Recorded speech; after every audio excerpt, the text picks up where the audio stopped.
Des retours d'expérience, d'accidents à la maison, en voiture, au travail, ainsi que des témoignages pour vous permettre de tirer les enseignements et renforcer votre vigilance. Sauvons nos vies, le podcast de Prévence, déclencheur d'électrochoc.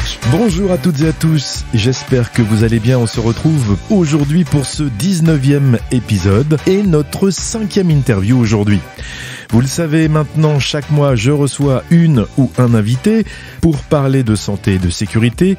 Dans tous les cas, chaque lundi matin, vous le savez maintenant, vous retrouvez un nouvel épisode de Sauvons nos vies. Faites-nous part également de vos commentaires, de vos remarques ou suggestions sur notre page LinkedIn Sauvons nos vies. Nous allons donc échanger aujourd'hui avec Christophe Glohagen, directeur de la Fiédellois, qui est un site industriel d'embouteillage situé tout près de Niort.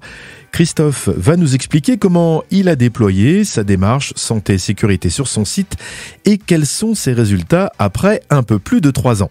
C'est parti.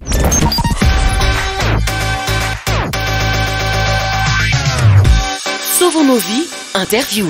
Je reçois aujourd'hui Christophe Glohagen, directeur du site industriel Fiédellois du groupe Agro-Mousquetaire, situé à Prec, près de Niort. Bonjour Christophe. Bonjour. Comment vas-tu ? Très bien. Super. Avant de commencer, donc, est-ce que tu pourrais te présenter ton parcours professionnel ? Donc Christophe Glohagen, j'ai 53 ans. Je suis directeur de la Fiédellois depuis 2021. Auparavant, j'ai été également directeur d'un autre site Agro-Mousquetaire. Et encore avant, j'étais également directeur de site pour des marques différentes d'Agro-Mousquetaire, dont je tairai le nom. Et puis j'ai surtout travaillé 20 ans dans l'automobile, sur des postes différents de direction de projet, de direction de prod. D'accord. Qu'est-ce qui t'a fait passer de l'automobile à l'agro ? Le hasard. Le hasard ? Le hasard, voilà, un directeur général m'a recruté pour restructurer un site de production. Et donc c'était un gros challenge, hein, parce que quand on passe de l'automobile à l'agro, c'est compliqué, sur du plat cuisiné surgelé. Mais voilà, c'était un gros challenge. On parlait déjà de la sécurité. Ouais. Hein, sur ces sites-là, c'était un enjeu important. Donc je travaillais 6 ans sur les plats cuisinés surgelés. D'accord. Et puis après j'ai basculé chez Agro-Mousquetaire. Est-ce que tu peux nous expliquer, nous présenter le site de Fiédellois, ce qu'on y fait, puisqu'on est dans l'agro, mais quel type d'agro ? Alors, la Fiédellois, donc c'est un site d'embouteillage d'eau et de vin. On a 4 sources d'approvisionnement d'eau et on a 8 lignes d'embouteillage de vin. Ce site-là fait partie des 58 usines Agro-Mousquetaire. Et la particularité de ce site, c'est que c'est le 5e site d'embouteillage de vin en France. En volume ? En volume. En nombre de bouteilles. On embouteille 1 million d'hectolitres de vin. Et on embouteille la même chose en eau, 1 million d'hectolitres également. D'accord. Forcément, c'est pas du tout la même valeur en termes de chiffre d'affaires. Non.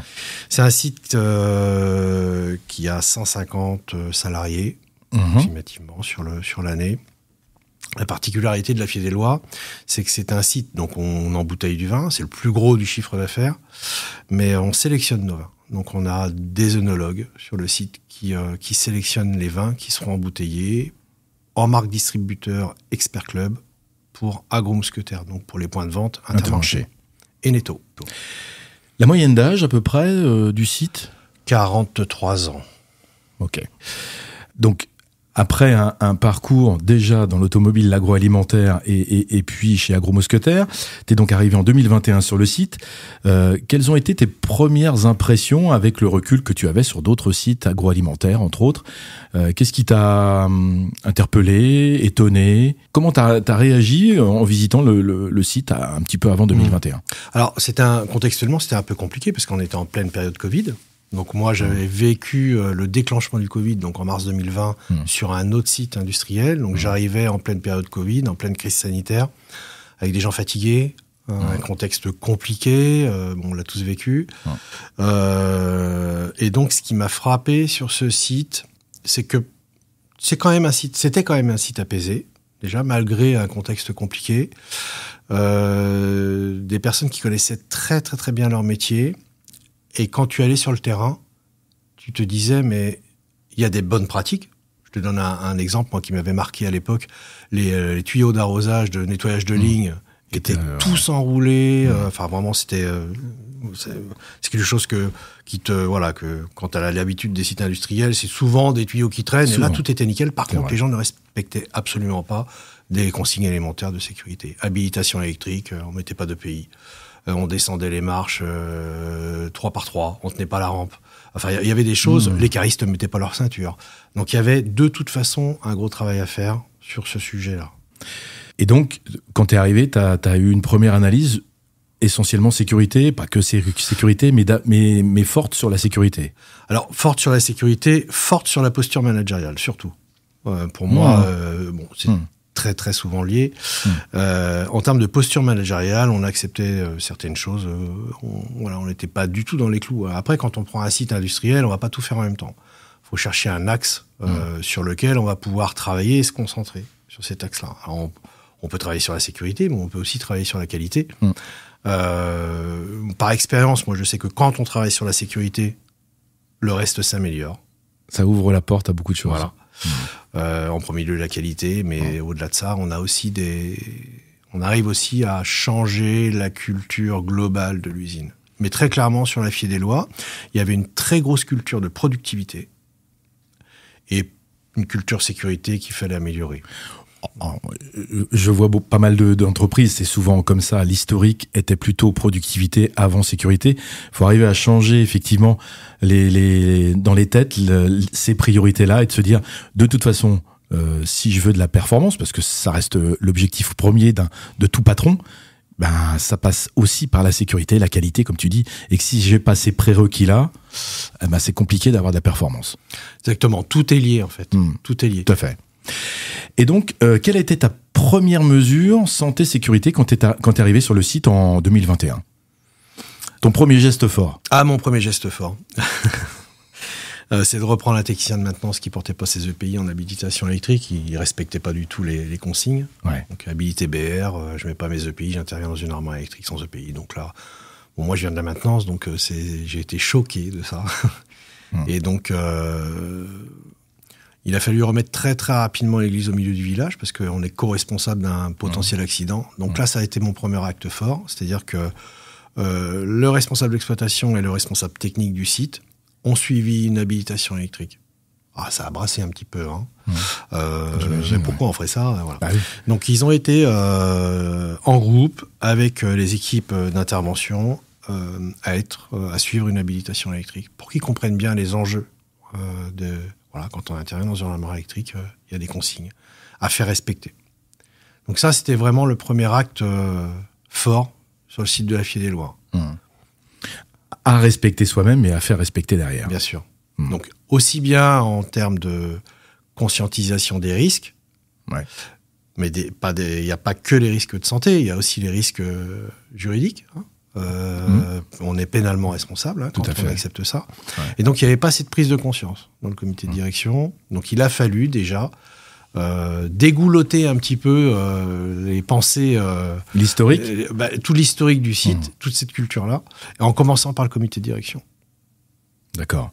Et puis, voilà, petit à petit... On descend les strates, ouais. Parce qu'en fait, les gens attendent ça. C'est-à-dire qu'ils ont besoin d'un cap. Voilà, un patron de site, c'est quelqu'un qui va donner le cap et qui va tenir le cap. Et c'est clair que quand on dit c'est un petit peu de productivité, un petit peu de sécurité, un petit peu de qualité, oui, au bout du bout, ça c'est l'idéal. Mais moi, je préfère prendre un site, évaluer les différents axes de développement et mettre le paquet sur cet axe de développement. Là, on a mis la sécurité. On aurait pu attaquer par la qualité s'il y avait eu un niveau de sécurité satisfaisant. C'était pas le cas. D'accord, donc premier, sécurité, après qualité. Et donc, effectivement, ça a été le premier gros dossier pour toi, à la fois managérial et global sur le site, c'était d'attaquer et d'améliorer la partie sécurité dans les pratiques quotidiennes que tu voyais. Donc, comment tu t'y es pris ? Comment tu l'as vécu ? Quelles ont été tes difficultés ? Alors, déjà, je me suis dit... je vais pas pouvoir faire tout seul. Donc, j'ai identifié dans le comité de direction des parties prenantes. Des relais, ouais. Des vrais relais. Et puis on a réfléchi sur ce qu'on pouvait faire. Donc moi, je connaissais déjà Prévence auparavant pour les avoir fait intervenir sur un site. Donc je savais un petit peu l'originalité de votre approche. Et donc j'ai simplement dit à mon codir, la sécurité, ça va être le maître mot pour la Fier des Lois. Dans 5 ans, on sera un site référent chez Agro-Mousquetaires. C'était le cap. C'était le cap. Ok. Et comment on va y arriver ? Voilà. Donc ça c'est le plus. Donc moi j'ai décidé donc d'allouer un budget d'investissement pour être accompagné. Par contre, d'entrée de jeu, et c'est moi qui l'ai décidé, j'ai décidé que pour la sécurité, on était tous égaux. Donc on allait tous avoir le même niveau de formation, du directeur d'usine à l'opérateur de ligne, avec surtout en rappelant le message que chacun peut se faire rappeler à l'ordre quand il ne respecte pas les consignes de sécurité. C'est-à-dire que chacun est co-responsable de sa sécurité et de la sécurité des autres. Ça, c'était vraiment le... Voilà, on est tous pareils. Si demain j'ai un ouvrier qui se tue, ça n'a pas moins de valeur qu'un directeur qui se tue. Donc, on est tous sur le même plan d'égalité. On a tous la même formation. Et alors, comment ça a été vécu, ça ? Parce que c'est il n'y a pas que ça. Oui, il n'y a pas que ça, mais pas que ça. Alors oui, c'est un électrochoc. Oui, parce que j'ai pas donné le choix. D'accord. Voilà. C'était pas. Pour certains, ça a été compliqué. J'ai été obligé de me séparer de certains de mes collaborateurs qui ne voyaient pas, en tout cas, qui n'étaient pas partie prenante du projet. Quand on est patron de service et qu'on porte pas ce projet-là, faut s'en aller, si on n'est pas aligné. Donc c'est aussi des choix difficiles à faire. Par contre, dès le départ du projet, les gens ont compris que j'étais sérieux. C'était pas il n'y avait pas d'alternative. Non, c'était le cap, il était là et on devait le suivre. Ouais. Alors, ça aide, je pense, pour faire basculer et changer les habitudes des personnes. Oui, mais je pense que ça passe d'abord par l'accompagnement. Il faut être certain que les gens aient bien compris ce qu'on attend d'eux. Et donc, à partir du moment où tu as la même formation qu'un opérateur, vous avez eu la même formation. Donc, il y a de la cohérence dans le discours, dans les actes. Voilà, tu tiens la rampe quand tu descends les escaliers. Je suis pas le seul à l'avoir entendu. On a eu la même formation. Puis en plus, on était dans le même groupe. Donc voilà, donc ça a du sens. Et puis on fait de la pédagogie. Je comprends pas pourquoi tu portes pas tes gants quand tu ramasses du verre. Et voilà, on accompagne. Puis à un moment donné, on dit stop. Oui, stop. Il y a un moment pour échanger. Ouais. Puis un moment, voilà. Il y a un moment pour former, il y a un moment pour échanger, et puis il y a un moment pour appliquer les règles. Et vraiment, le levier important, c'est à partir du moment où les gens sont co-responsabilisés à maintenir un niveau de sécurité sur le site. J'ai mon rôle à jouer à maintenir un niveau de sécurité. Et là, ça paye. Et donc, sur certains secteurs, ça a pris très vite. D'autres, ça a pris un peu plus de temps. Donc, on a passé un peu plus de temps avec ces gens-là. Mais aujourd'hui, on voit que ça a quand même...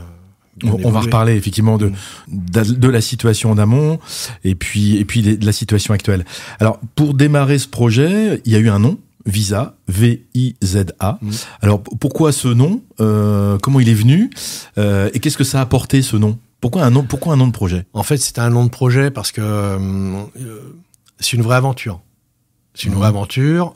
C'est difficile de mettre en place c'est un changement de culture.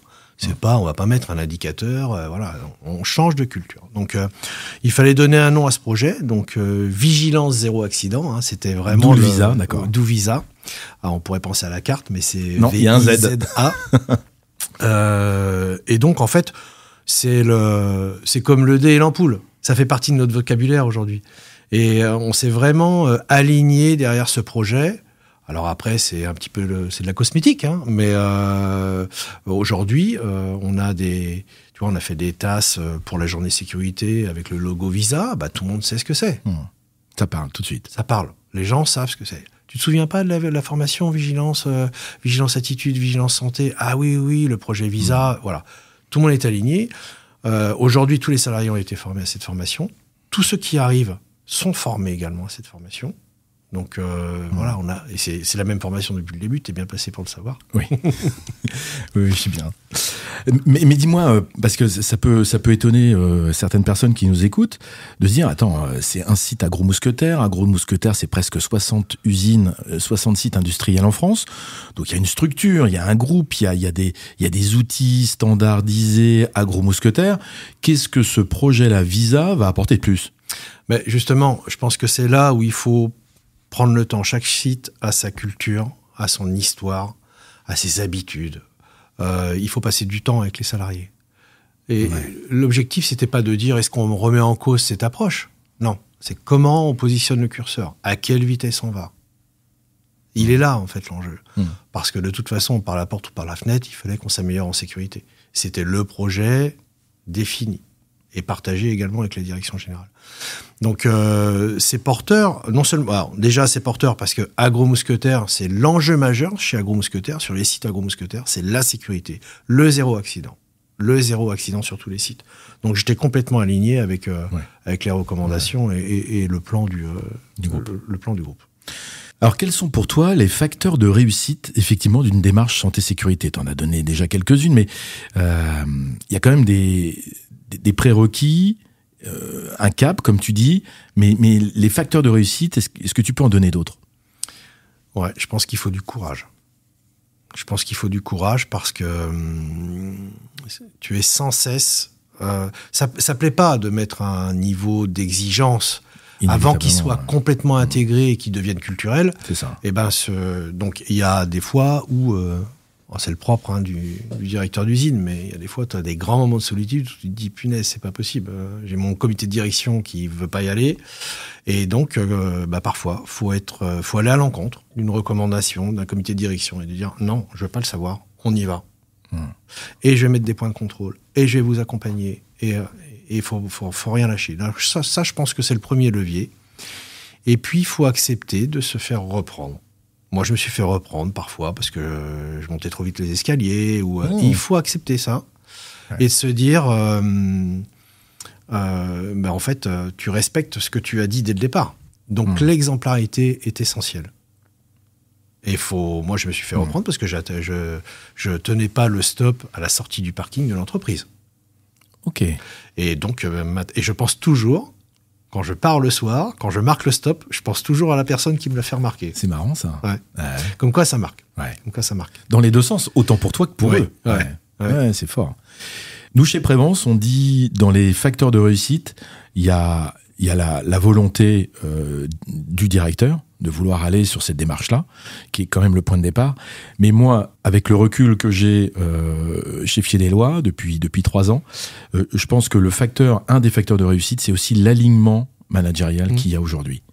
Et qui fait que, en fait, le discours, les actes, la démarche, elle est alignée, quels que soient les services, que j'aille en production, que j'aille en maintenance, que j'aille en logistique, tous les managers, à tout niveau, la cohérence, elle est là. Et ça aide. C'est essentiel. Quand je disais tout à l'heure, il faut d'abord commencer par le CODIR. Donc, tu as une équipe CODIR qui a bien intégré, qui a bien conscientisé et qui a bien, surtout compris qu'on n'allait pas changer de voie. Que par la porte, par la fenêtre, il fallait y aller. Que tout était mis en place, les rituels, donc les processus, les rituels, les points de contrôle, tout était mis en place. Moi, pas plus tard que la semaine dernière, j'avais un manager de proximité. Quand je vais sur le terrain pour faire des VSPI, des visites sécurité, je pose des questions. Je suis curieux. Donc, je mets mes petits points de contrôle. Je regarde si les points 5 sont faits régulièrement. Et là, j'avais un opérateur, il me disait, non, j'ai pas eu de point 5 hier. C'est pas acceptable. Au point 5, on parle de la sécurité. Donc, ça veut dire que j'ai un manager qui pense que ne pas parler de la sécurité, c'est pas important. Ça, c'est pas acceptable. Donc, il faut lui dire avec assertivité, c'est pas le... Mais il sait que le directeur d'usine ou son patron ou d'autres personnes posent des questions. Voilà, chacun et ça fait une cohésion, un niveau d'exigence. Et puis petit à petit, tu te poses plus les questions au bout d'un moment parce que tu sais que c'est fait. C'est un point de passage comme le stop à la sortie de l'usine. Exactement pareil. Donc on a parlé des facteurs de réussite là. Quels seraient pour toi les facteurs de risque ou d'échec d'une démarche santé-sécurité ? Alors, je pense que quand tu mets en place une culture, quand avec des indicateurs, des rituels. Tu n'es pas à l'abri d'avoir des accidents lors de cette mise en place. C'est pas encore en place. Il peut y avoir une forme de découragement. Ah oui. Et donc c'est là où il faut pas lâcher l'affaire. Il faut réinventer quelque chose. Il faut est-ce que c'est sous la forme d'une journée sécurité ou d'une convention spécifique où tu vas t'arrêter sur des indicateurs qui évoluent, qui s'améliorent. Regardez l'exemple de ce site qui n'a rien lâché. Voilà. Il faut passer du temps sur le terrain, il faut communiquer positivement. Et puis il faut faire preuve de dynamisme. Et puis t'as un rôle de capitaine, t'embarques tout le monde. Donc c'est vrai que nous l'année dernière, on a fait une belle année par rapport à l'année d'avant, hein, mais cette année est encore meilleure. On arrive à la fin de l'année, donc j'espère que ça continuera. Mais on sait très bien que c'est très dangereux. Je peux avoir un accident grave demain et on aura fait le maximum pour l'éviter. Ouais, et on peut quand même avoir un accident grave. Donc ça peut démotiver. Donc quand il y a ça, il faut que le directeur d'usine aille voir les équipes. Justement, j'étais aujourd'hui chez toi, je faisais le point effectivement sur l'année passée et les années précédentes avec Aurélie, hein, qui est ta responsable sécurité du site. Et effectivement, les résultats, on est remonté à 5 ans en arrière. La moyenne en taux de fréquence était plutôt aux alentours de 20-25. Il y a eu une année difficile après Covid, 2021, où là, le taux de fréquence est arrivé à plus de 60. On les a analysés plutôt parce que effectivement, il y avait beaucoup de travaux. Il y avait toute la zone de stockage qui s'est faite. Il y avait l'après-Covid. Donc c'est vrai que cette 2021 était une année plutôt particulière, assez particulière, surtout pour fier des lois.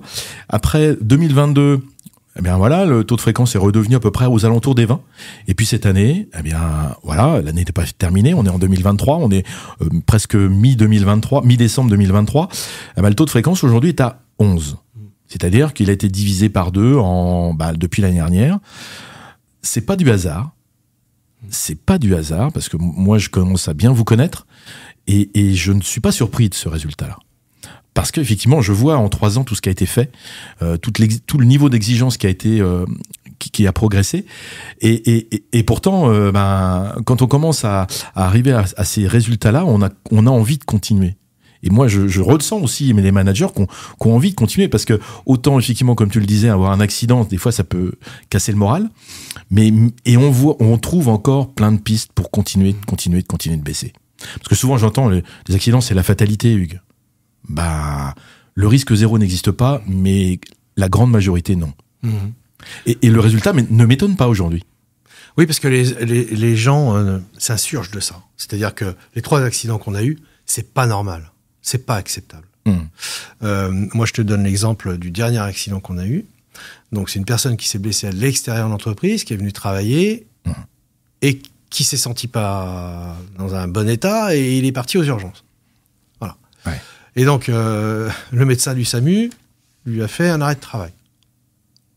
Eh moi, j'étais très en colère, forcément. Je me dis, c'est quand même pas possible. En plus, j'échange avec mon salarié qui me dit, mais j'ai demandé un arrêt de maladie, je voulais pas d'accident de travail. C'est frustrant, ouais. Et moi, j'ai été à l'hôpital, j'ai attendu jusqu'à 21h30 parce que je voulais échanger avec ce médecin. Et j'ai échangé avec lui.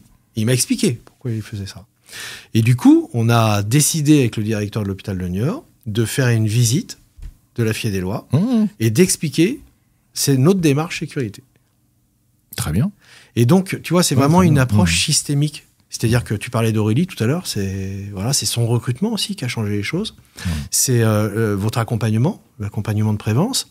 C'est ne rien lâcher. Le directeur d'usine doit être sur le terrain quand il y a un problème. Il doit écouter, il doit participer à cette culture sécurité. On peut pas se détacher de ça.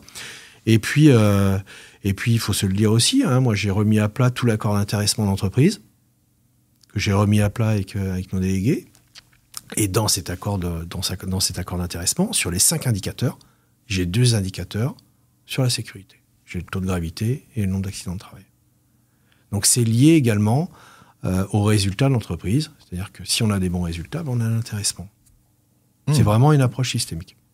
Et alors, vu les résultats cette année, dans 2 ans, ce serait quoi ton objectif Mon objectif, c'est toujours le même, c'est de ne pas avoir d'accident. Donc l'année prochaine, j'espère qu'on sera à 0. Quand je suis arrivé en 2021, j'ai dit à mes équipes, on était en convention, et j'ai dit à mes équipes, on aura 0 accident dans 5 ans. Le plan, c'était 5 ans. Voilà. Alors peut-être qu'on le tiendra pas, on fera tout pour tenir ça, le 0 accident. On va tendre vers le 0 accident. Donc l'année prochaine, j'espère que nous n'aurons pas d'accident. Et les 3 accidents qu'on a eus cette année auraient pu être évités. Et parfois, le diable se casse dans les détails, mais des fois, ça joue à pas grand-chose. Mais c'est là-dessus qu'il faut qu'on travaille. Et donc, avec un petit peu de recul maintenant, comment tu ressens ce projet-là vis-à-vis des équipes, des salariés ? Comment ils le vivent avec 2 ans, voilà, 2 ans de vécu Alors, ils m'appellent Monsieur Sécurité, ils se souviendront de moi. C'est vrai. Ils se souviendront de moi. Parce que moi, j'en parle avec eux, j'essaie d'être très accessible sur ce sujet-là et sur les autres également. Moi, ce que j'en déduis aujourd'hui, et j'en étais vraiment persuadé, mais là, j'ai la preuve, c'est que généralement, quand tu as un indicateur sécurité qui est bon, tu as un site apaisé. Tu as passé du temps sur les ateliers. Je pense qu'on a des salariés qui sont apaisés. Alors, ça ne tient pas qu'à ça. Forcément, il y a du travail sur des postures managériales, sur l'accompagnement d'équipe, mais tu vois, quand je suis arrivé en 2021, j'avais 16 AT, j'ai eu une grève. Une grève d'1 semaine à la Fille des Lois, ça s'était jamais vu. Voilà, il y avait plusieurs raisons, mais on s'aperçoit quand même que quand on a des indicateurs sécurité qui sont bons, c'est que l'usine est en bonne santé. Et l'année dernière, on avait 6 AT, et on n'a pas du tout fait notre résultat d'exploitation. On a vécu la pénurie de verre, l'augmentation des matières sèches. On a perdu 4 millions sur notre résultat d'exploitation, donc on n'avait pas de bons résultats, mais mon site était apaisé. Ouais. Donc c'est vraiment, on n'est vraiment pas, on parle pas de résultats économiques, on parle de, alors forcément c'est plus ou moins lié, mais quand on a des résultats sécurité qui sont bons, quand tu vas sur tes ateliers, les gens sont pas, ça reste un site apaisé, quoi. L'ambiance aussi, ça se ressent énormément. Ouais, c'est clair. Oui, parce que tu co-responsabilises et puis chacun porte le bébé, quoi. Et ça m'arrive de connaître des entreprises qui ont un accident grave. Et là, il y a même de la colère qui ressort vis-à-vis de ça, en disant c'est plus jamais ça, c'est plus possible de vivre ça. Je parle pas d'accident mortel, je parle même d'un accident grave. Il y a pas très longtemps, j'ai connu un site où effectivement il y avait eu de la colère à cause de ça. Et là, du coup, il y a une bascule qui se fait pour dire on peut plus continuer à travailler comme ça. C'est dommage d'en arriver là pour engager ce type de démarche, mais il y en a encore aujourd'hui. Et c'est vrai, une entreprise qui a peu d'accidents, l'ambiance est meilleure. Ça, c'est indéniable. Et ça va bien au-delà de la sécurité. Comme tu le disais, ça touche tout type de travail et tout service également. Pas facile de changer les habitudes, mais faut du temps. Ne rien lâcher, comme tu disais, un peu de temps. Oui, il faut du temps. Je pense que ça a été très rapide. Personnellement, moi, ça demande quand même un peu d'énergie. Faut être sur le pont. Un peu beaucoup. Un peu beaucoup. Donc, faut rester très humble parce que, comme je le disais tout à l'heure, on peut avoir un accident grave cette nuit ou demain matin, et donc faut rester très humble. Autant sur le niveau du taux de fréquence actuel que sur l'apaisement du site. On ne peut pas tout maîtriser. Ça demande du temps et parfois on est au bord du précipice. Et quand on regarde le directeur d'usine droit dans les yeux, puis tu sens que ça va être compliqué, tu peux aussi détendre un petit peu l'élastique et puis dire bon, allez, c'est quoi l'enjeu ? Voilà, l'enjeu c'est 5 ans, donc on va y aller step by step. Et puis donc moi qui ai tendance parfois à mettre un rythme un petit peu élevé sur les changements de cap. J'ai appris avec le temps qu'il fallait jalonner peut-être un peu plus. Et puis aujourd'hui, on a un vrai enjeu à entretenir ce qu'on a mis en place. C'est vraiment l'enjeu. Entretenir les rituels, les points de contrôle. Mettre la cale. Voilà. On est vraiment en cliquet anti-retour. C'est ça. Tu vois, cette semaine, on parlait des Gemba Walk sécurité qu'on va mettre en place avec les tablettes pour chaque manager de proximité. On a défini c'est quoi un tour sécurité, une armoire électrique fermée, des palettes qui sont pas sur le flanc, qui sont rangées, et ça, donc on muscle nos managers de proximité, parce qu'ils sont en direct avec ceux équipes, qui se blessent le plus sur un site. Donc voilà, on est en train de monter le niveau d'exigence sur nos managers. Et donc, jusqu'à aujourd'hui, il y a eu pas mal de changements sur le site, pas mal de recrutements aussi, des nouvelles têtes qui sont arrivées. Quels sont tes critères de sélection quand tu recrutes un manager ? Déjà, c'est la sécurité. Si le manager il n'est pas sensible à ça, il ne travaille pas avec moi. C'est clair, je ne prends pas dans mon équipe. C'est rédhibitoire. Ah oui, c'est clair. C'est clair. Ok. Il y a pas, c'est pas, ça fait partie des points non négociables en fait. Quand je dis ils travaillent pas dans mon équipe, c'est qu'ils travaillent pas à la pied des lois. Parce que moi je leur dis souvent, quand ce sont pas mes résultats, ce sont vos résultats. Et en fait, moi je suis le point de passage obligatoire avec la RH pour recruter. Je vais pas envoyer quelqu'un qui s'en fiche complètement de la sécurité dans des équipes pour qui c'est important. Alors soit la personne, on arrive à la former, mais bon, forcément, un conducteur de ligne qui vient d'une autre entreprise où la sécurité était moindre, mais par contre, qui est quand même sensible pour apprendre, il n'y a pas de problème. Par contre, la personne qui me dit, écoute, moi je suis cariste, j'ai jamais mis ma ceinture de sécurité, puis je la mettrai jamais, je vais lui dire, vous allez travailler ailleurs. Ouais. C'est tout. D'accord. Quelle est ta plus grande satisfaction personnelle, professionnelle, je dirais ? Sur la pied des lois ? Pas forcément. C'est quoi ta plus grande satisfaction, peut-être sur les 2 dernières années, ou plus ? Je me suis jamais trop posé la question de ça. En fait, je me concentre plus sur mes points d'attention qu'il faut que j'améliore. Le fait qu'on n'ait pas de blessés sur la pied des lois, ça me touche. Ça me touche parce que c'est un résultat d'équipe. Comme je disais tout à l'heure, moi j'ai juste dit voilà ce qu'on va faire. C'est facile, hein. Voilà ce qu'on va faire. Je vais quand même vous donner un peu de moyens. Et puis vous allez voir, on va y arriver. Non, le fait de ne pas avoir d'accident sur le site. Aujourd'hui, on est à 3 AT. Ne pas avoir d'accident grave, c'est une bonne satisfaction. Je sens qu'il y a une cohésion qui est en train de se mettre en place. Qu'il y a de l'écoute. Et puis, il y a surtout une capacité. Et ça, c'était vraiment très, très important pour mettre en place ce changement de culture. On ose se dire les choses. Et du coup, comme on ose, on devient exemplaire. Il n'y a plus de barrières. Voilà. Il n'y a plus de barrières. On fait tomber ces fameuses barrières de... Autant du salarié qui va te dire tiens, il y a un stop là, vous l'avez pas fait. Et voilà, je pense qu'il a dû se poser 2-3 fois la question avant d'y aller. Non ? Je sais pas, j'étais pas dans sa tête. Et donc du coup, quelle est ta plus grande frustration depuis que t'es arrivé ? Alors, si on reste sur le pied des lois. Qu'on ait eu encore 3 accidents. Ouais. Et pas être encore pas déjà assez à zéro. Non, mais je sais qu'on est sur la bonne voie. Je vois les gens réagir. Je les vois. J'ai fait un test il n'y a pas si longtemps que ça sur une réunion avec les salariés où j'ai pas parlé de la sécurité. Pour voir leur réaction ? On parle pas de la sécurité. On comprend pas. Enfin, on aurait bien parlé de la sécurité. Ça les a étonnés. Ouais. Et la preuve, c'est qu'ils te l'ont dit. Ouais. Et alors, tu leur as dit, c'était pour voir si vous suiviez, non ? J'ai juste oublié un détail, la sécurité. Parce que tu sais, au bout d'un moment, l'objectif, c'est que ça devienne un détail, parce que ça sera culturel, ça sera intégré, ça sera dans notre ADN. Et donc, du coup, le niveau d'exigence qu'on a mis à changer de culture sur la sécurité, on va faire la même chose derrière, ça va suivre sur la qualité. T'as ouvert la porte et la sécurité va te permettre d'agir sur plein d'autres thématiques. Sur toutes les autres thématiques, naturellement. Parce que le niveau d'exigence a été augmenté, que voilà, la démarche est déjà, la réflexion, le changement d'attitude, tout ça fait que le reste va suivre. Ouais. Donc dans 2 ou 3 ans, zéro. Top. Bon, à rendez-vous en 2025 alors.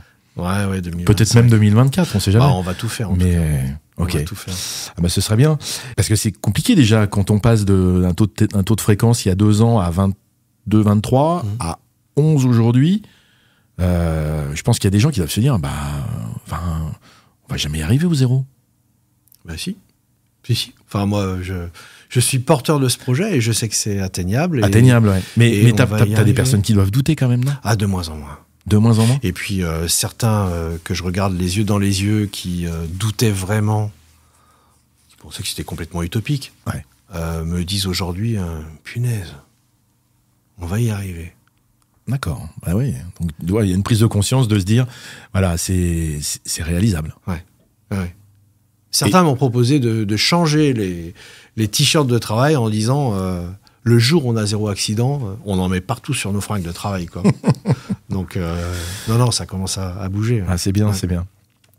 Il y a toujours une question que je pose aux personnes que j'interviewe, puisque effectivement on est dans le podcast Sauvons nos vies, on parle de santé et de sécurité. Est-ce qu'il y a pour toi un objet qui est le plus révélateur de santé et de sécurité dans ton quotidien professionnel ou personnel ? Je mets du temps à répondre. T'es pas le seul. Hein. Généralement, cette question-là, elle demande un peu de réflexion. Un objet, je vais pas parler du dé et de l'ampoule parce que c'est très spécifique à notre accompagnement, mais ça serait plus peut-être une attitude plus qu'un objet. D'accord. Le dire avec le sourire, par exemple, c'est toujours agréable de reprendre quelqu'un avec le sourire quand il respecte pas les règles de sécurité. C'est toujours plus agréable que de lui rentrer dans le lard et puis d'hurler. Je pense que ça on l'a appris avec Prévence. Ouais. C'est d'être factuel quand tu poses une question, mais tu peux aussi le dire avec le sourire. Non, en termes d'objets, je sais pas. Tu vois, je pensais tout de suite à mon badge parce que c'est la première règle d'or sur le site. Garder toujours son badge. Donc j'ai pensé à mon badge. Bah voilà, mais peut-être. voilà, c'est pas hyper symbolique pour la sécurité, Mais c'est un c'est la objet. première règle. Ok. Est-ce qu'il y aura un message supplémentaire que tu voudrais faire passer lors de cette interview ? Je pense que le directeur de site, il va initier un démarrage de projet, mais derrière, tout seul, il peut rien faire, quoi. Je pense que la Fier-des-Lois, il y avait déjà un bon terroir. D'accord. Ouais. Culturellement, les gens étaient pas sauvages. J'ai rencontré des sites où les gens étaient sauvages et je me suis abîmé des années.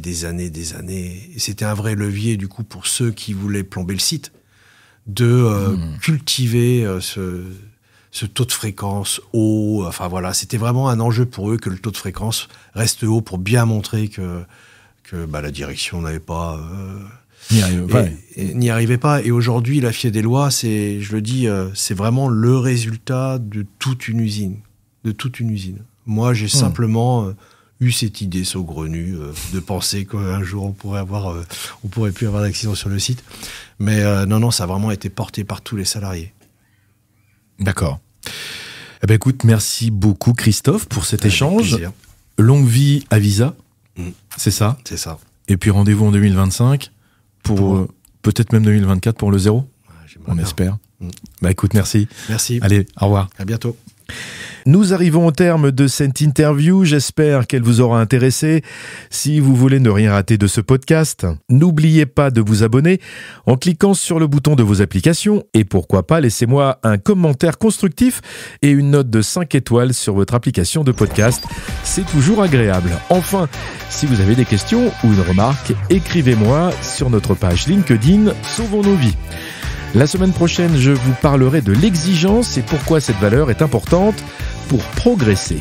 À lundi, je vous souhaite une très bonne semaine. À très vite. En attendant, sauvons nos vies.